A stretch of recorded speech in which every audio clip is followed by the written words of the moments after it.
Itaí! Boa tarde. Na tarde de hoje, segunda-feira, nós temos mais um episódio do nosso podcast Conversa com Café. Hoje nós temos aqui abrilhantando, então, o nosso Nicolas, né? Nicolas Braga Caucho. Nosso Caucho, né?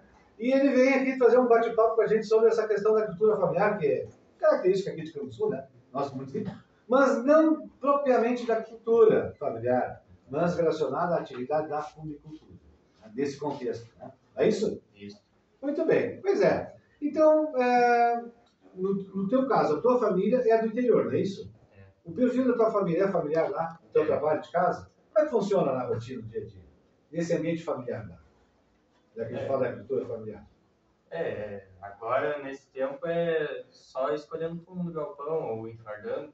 A atividade principal hoje é o carro-chefe, é a fumicultura lá, é isso? É. Tá, e aí, assim, é familiar, quem são as pessoas mesmo, já que a gente fala de familiar? É o pessoal da casa? Meu pai, a minha mãe e o meu avô. Ah, sim, então vocês trabalham em família. Tem algum empregado temporariamente, algum auxiliar, assim? Dificilmente tem, mas É possível? quando aperta, assim, no serviço, aí nós vamos procurando. Sim, aí contrata ali por uns dias, por umas horas, alguém para dar um apoio, né? Então, você vê que então, a cultura familiar ela não é estritamente só das pessoas da casa, mas também pode contar com o serviço temporário de uma mão de obra que vem também para agregar ali. É isso? Isso. Muito bem. Pois é. Mas a gente, Campo do Sul tem esse título nacional, é isso? Tem o título nacional por causa das pequenas propriedades que nós temos aqui. São muitas? São 14 mil. 14 mil propriedades rurais, então, para quem não sabe, o Campo do Sul, né, é um município aqui na região sul, pertinho de Pelotas, aqui, né, bem na pontinha. É um município que tem mais de 3 mil quilômetros quadrados, é um município grande, né, é um dos maiores da região, mas também é conhecido por mais de 14 mil propriedades pequenas rurais. Quantos hectares, mais ou menos, é o perfil dessas propriedades pequenas aí? Em termos de uma média, assim? São Em termos de 7 mil hectares. 7 mil, quer dizer, mas na propriedade familiar, aqui seria em torno de 25, unidade familiar, 25, 30 hectares, 15 hectares, como é que seria mais ou menos o perfil? De grande extensão. Por cada propriedade? Isso, por cada propriedade. Por cada propriedade Uma são média. mais ou menos 10, 15. Pequena propriedade. Então. Daí se enquadra bem a fumicultura, né? E por que a fumicultura se enquadra tão bem dentro desse contexto, então, nas propriedades aí que estão em torno de 15 hectares, digamos? Normalmente uma cultura bastante reconhecida por ser lucrável, né? Sim. Sim, bem rentável. Rentável. E ela demanda, assim, extensão de terra para produzir? Muita extensão? Demanda. Por exemplo, quantos hectares você trabalha em média aí? Lá na região tua, lá, por exemplo? O pessoal, muita extensão de lavoura? Como é que é? São 7 hectares normalmente. Em torno de 7 hectares, mais ou Por menos. propriedade. Que o pessoal usa para fumicultura. Tá. E aí o que sobra dessa terra lá, o que o pessoal faz? Uns pomares de Cafezinho. frutas. Pomares. Algumas hortaliças. Hortaliças. Então, até o gado também. Tem um pouco de gado. Então quer dizer que a fumicultura e a pequena propriedade tem um pouco de produção própria, é isso, né? Isso. E tem também esse perfil da fumicultura. Tá. Bom, aí eu vejo aqui na tua pesquisa aqui, né, que ela se enquadra na cultura familiar, né? E como é que é essa questão do cultivo? Como é que é isso? Porque tem gente que pensa, até aqui que eu sou, o pessoal vai lá e compra uma propriedade para plantar fumo, né? Tabaco. Como é que funciona isso? Como é que é o cultivo, o processo lá? Para quem não sabe, como é que seria? Uma mina e tal? Tu primeiro começa semeando ela, que é uma pequena plantadeira própria, né? Tu encaixa ela na bandeja. Uma para fazer os furos. Sim. Aí, depois de fazer os furos, tu encaixa a plantadeira com as sementinhas dentro. Sim. Então, tu puxa aqui para cair a semente. Tá. E aí tu leva ela para a piscina, ou o berço, como muitos chamam. Tá. Então, vocês vão desenvolver a muda em casa, na propriedade? Sim. Tá. A muda é desenvolvida em casa. Sim. Aí, antes de botar a muda na piscina, tu tem que colocar os adubinhos na piscina. Vai ter que fertilizar essa semente, é isso? Não, a água da piscina. A água da piscina. E a semente vai ficar ali mergulhada, é isso? Não, ela vai ficar na bandeja, Tá. flutuando. Sim, certo. Então, depois tu vai fazer os camaleão na lavoura. Sim.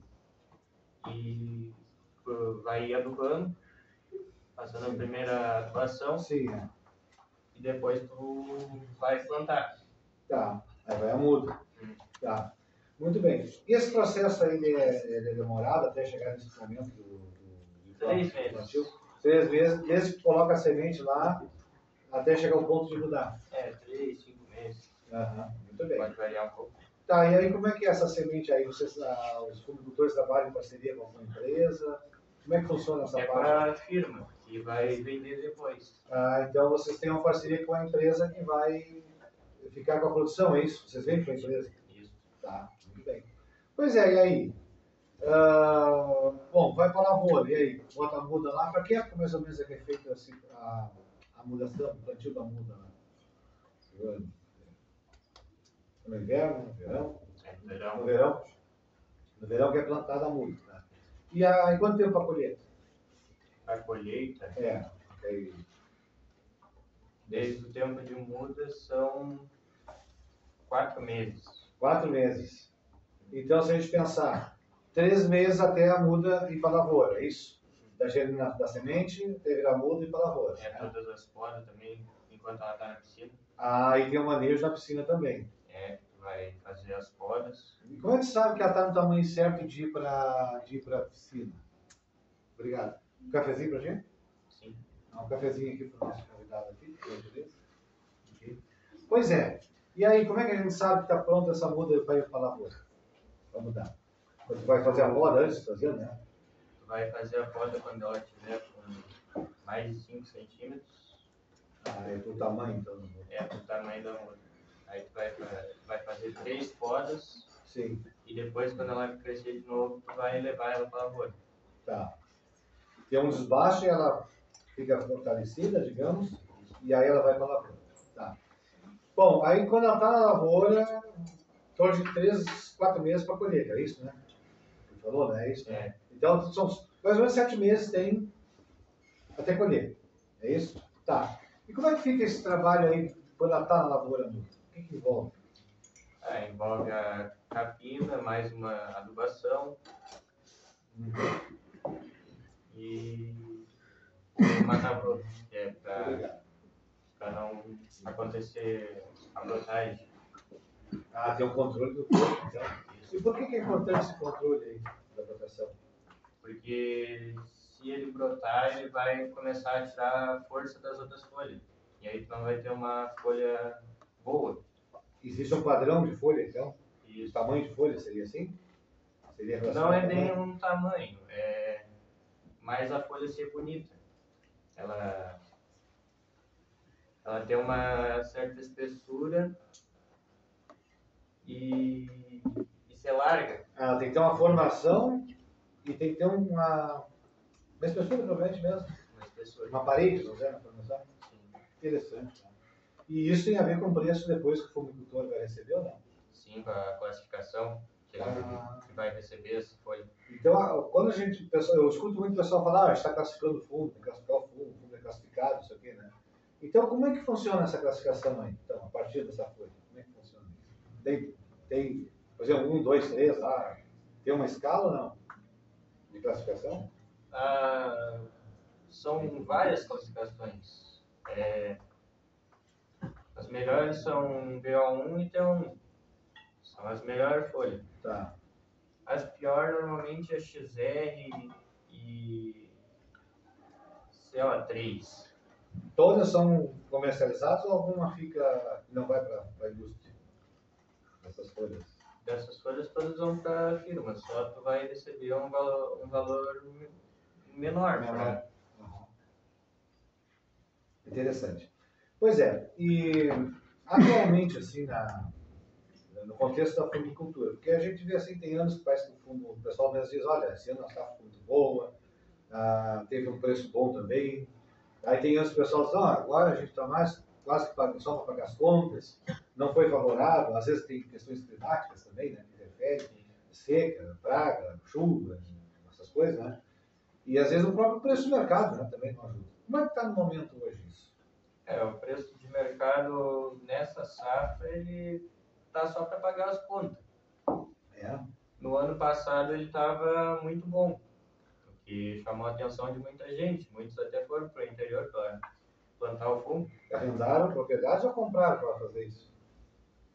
Alguns arrendaram, mas grande parte compraram as propriedades. Compraram propriedade para investir na agricultura, então. Isso. E o valor, ele era... Na verdade, na safra passada, ele não tinha essa da classificação. Ele era vendido pareio. Sim. Qualquer folha estava... Tinha um valor médio para independente, então? O valor era de 30 a 35. Ah, sim. Mas não tinha classificação da folha. Não tinha classificação da folha. Tinha uma margem de preço ali. Qualquer folha. Sim. Isso seria melhor, então, não? Ou não é melhor para o produtor? Ou é o melhor classificar mesmo, realmente? Para o produtor é melhor assim, parelho. Sim. Muito bem. Pois é, e aí, então, esse ano está dizendo que não está compensatório, né? O quê? Muita demanda? Muita produção teve? E preço baixo? Ou muita produção. Ou questão climática? Na verdade, foi muita produção que teve. Por conta que na safra passada teve esse aumento do preço, chamou a atenção de muita gente. Uhum. E este ano a safra está bem grande. Isso não é típico da agricultura? Tem essa questão de quando aumenta a produção, o preço cai. Quando tem pouca produção na lavoura, o preço tem mercado melhor. Né? Não é uma coisa meio comum isso? É a questão da lei de oferta aí? Procura, né? Sim. Muito bem. Pois é. E tem uma questão assim que é interessante, porque, por exemplo, o pessoal, muita gente, quando fala de agricultura, fica com o pé atrás porque pensa assim, pô, a carga de veneno, agrotóxico aqui. Né? Mas a gente sabe também, por outro lado, que a gente olha para o pimentão, e olha para o tomate, e olha para o morango, e a gente acha eles com cara de inocente. Não é? Normalmente. Não, que ele pode comer que é de boa, não tem veneno, isso aqui, não tem agrotóxico, né? A gente acha, né? Só que parece que os estudos estão dizendo aí que alimentos como pimentão e morango são recordistas em agrotóxicos, muito mais agrotóxicos envolvido, e aí a gente está consumindo mesmo, né, no dia a dia, do que a própria agricultura, o próprio tabaco, né? Isso procede ou não? Normalmente quem é do interior e tem produção própria de vegetais, legumes, assim, sente o gosto. E quando vem assim na cidade e compra um pouquinho de tomate, por exemplo, no mercado, sim, quando vai comer, sente assim que tem gosto de veneno. Sim, percebe que aquele gosto está diferente. Pois é, e aí justifica então dizer que o fumo é o vilão? Normalmente no fumo também é passado só 2 vezes o veneno. E é um veneno, ele que é um dessecante ou ele é para controle de praga? Para controle de praga, do brote. Sim. Do brote é passado uma vez só. Sim. E de pragas é 2 vezes no máximo.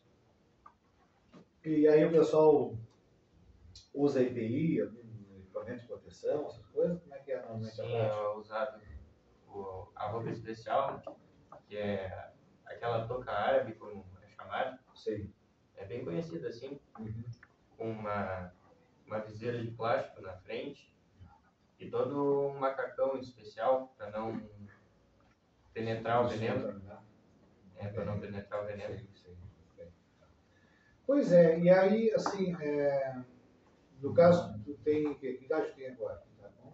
15 anos. 15 anos agora, por exemplo. Tu está no curso técnico agrícola aqui, né? Tá. Como é que tu vê essa questão? Tu pretende seguir lá na cultura familiar, na agricultura, ou pretende outros rumos? Eu pretendo outros rumos, porque o fumo é uma cultura muito puxada, assim, precisa de muita mão de obra. Pois é, eu vejo falar que é bem trabalhoso, né? Que o pessoal não tem tempo para nada, não sei. Por que é tão dito assim? Porque quando ele tá na lavoura já, normalmente, no começo, antes de apanhar, tu ainda tá meio livre. Mas depois que começa a apanha, tu já não pode mais sair da volta da estufa, né? Tem que sempre estar reabastecendo a estufa com lenha. Tá, mas e como é que ele é apanhado verde? A folha é verde? Ele é apanhado verde. Como é que a gente sabe que está no padrão de apanha tratando verde? Não, agora eu tenho que apanhar. Como é que eu sei tirar a folha? Como é que eu sei? Como é que a gente sabe isso?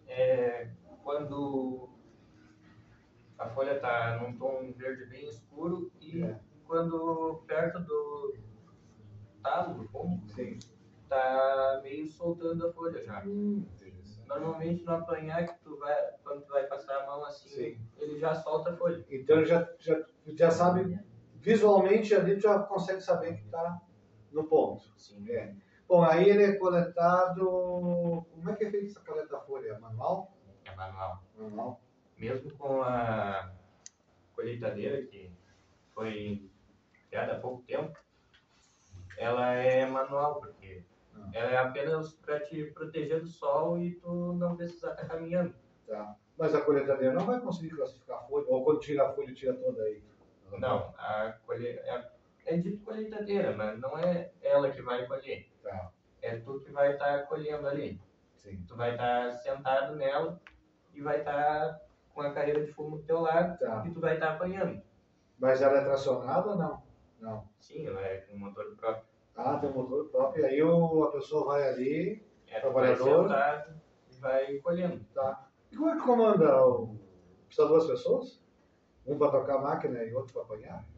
Não, tu bota ela numa velocidade adequada para te poder apanhar. Sim. E ela vai trabalhando, vai indo? Ela vai indo sozinha, assim, tu alinha ela na carreira, uma velocidade boa para conseguir apanhar todo o pé. Já pensou uma IA aí nessa hora? Né? Uma inteligência artificial aí comandando, né? Foi interessante, tá? Aí faz apanha, né? Vai lá pro galpão, né? E aí nesse galpão lá, aí o trabalho é grande? Do galpão. Fazer a secagem, é isso? Não, né? A secagem é feita na estufa. Na estufa. Então primeiro vai pro galpão, é isso? Não. Vai pra estufa. Vai pra estufa. Olha como eu entendo a coisa. Vai pra estufa primeiro. Tu traz ele da lavoura. Tem duas formas de pôr ele na estufa. Uma que é com gradilho, tu vai ir botando a folha de em pé. Tá. E outro que é com grão, porque tu vai botar ela numa grampeadeira, alinhada ali, e vai botar um grampo ali. Tá. Vai prender ela lá, isso. E aí que ela fica lá no galpão, isso? Ela fica na estufa secando. Tá. Então, e aí a estufa é um ambiente fechado? É um ambiente fechado que fica ali por 20 dias. 20 dias, que é mais ou menos o tempo para ela murchar. Para ela murchar, secar. Sim. E aí depois? Aí tu tem que estar revisionando ali. E aí de repente vai ter que selecionar esse lote aqui não está bem pronto, aquele está mais pronto. Normalmente é com painel. Com painel? Como assim quer dizer com painel? Tu bota sensores dentro da estufa e ele vai indicando lá num painel. Vai dizer a umidade? Vai dizer a umidade do ar, como a folha tu vai ainda tem que olhar. Mas a umidade é controlada. Então o ambiente é totalmente controlado. Nesse caso, a estufa. Tá. Bom, e aí depois, tu viu que está 20 dias, tá pronto. O processo da primeira fase. Aí vai para onde? 20 dias é quando a folha ainda está meio imprópria, mas uma semana para uma folha que esteja bem bonita, bem madura, tu consegue já terminar ela dentro da estufa. Tá. Uma semana. Tá. Pode até ser antes, então. E aí, como é que fica depois? Próxima fase. Aí tu leva pro galpão. Vai pro galpão? Vai pro galpão, onde tu já começa a classificar ela. E vai por tamanho, maturação, esse tipo de coisa? Por tamanho, por a cor. Pela cor, então. Se ela não tá manchada também. Sim. Interessante. E aí tu empilha ela. Sim. Tu empilha ela para depois poder enfardar. Tá. Então tu... Isso é tudo braçal o serviço ou é com máquina já nesse momento aí? Para te enfardar, tem até agora a enfardadeira que vai com motor, né? Para quem descartar automático. Sim. Mas tu ainda vai ter que botar a folha lá dentro. Sim. Mas nós lá ainda é manual. Tá. Muito bem. Bom, me falou. Fez os blocos, é isso? Isso. Daí aí agora. Agora tu vai ter que apenas esperar a carga, né? Uhum. A firma ela divide, normalmente em um mês tem uma carga. Sim. E então tu espera vir essa carga para levar para a firma e aí te pagar. Sim. Muito bem. Tá. E aí, tá no caso, a maioria dos agricultores planta por conta própria, com o seu próprio capital, ou uso de empréstimos, ou é a fumageira lá que é parceria e banca ali. Como é que funciona essa questão dos custos para fazer a safra, né? Para preparar a safra e tal. Alguns estão indo com empréstimos, né? Sim. Outros vão com o lucro da safra passada. Tira uma parte para poder recontar. Sim. Tá. Pagar também a despesa que teve lá com a firma, com os adubos e... Sim. E está valendo a pena trabalhar com empréstimo? Hoje, no momento, para fazer a lavoura?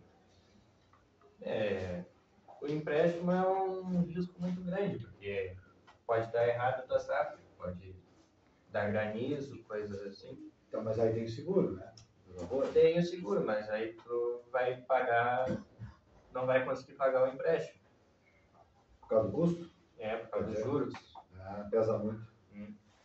Então, se tu pudesse quantificar para nós aí, os seguidores, a gente está entendendo um pouco como é que é a questão do manejo do tabaco, de R$100, vamos dizer, total de R$100, o que vira lucro de fato?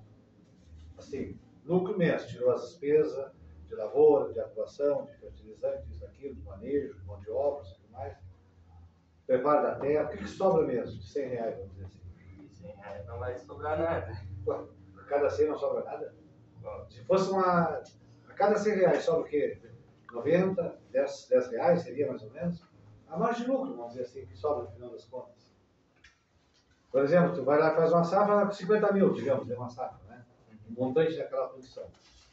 Se tu somar os custos de tudo, quanto chega, será, os custos de uma lavoura, assim, uma produção?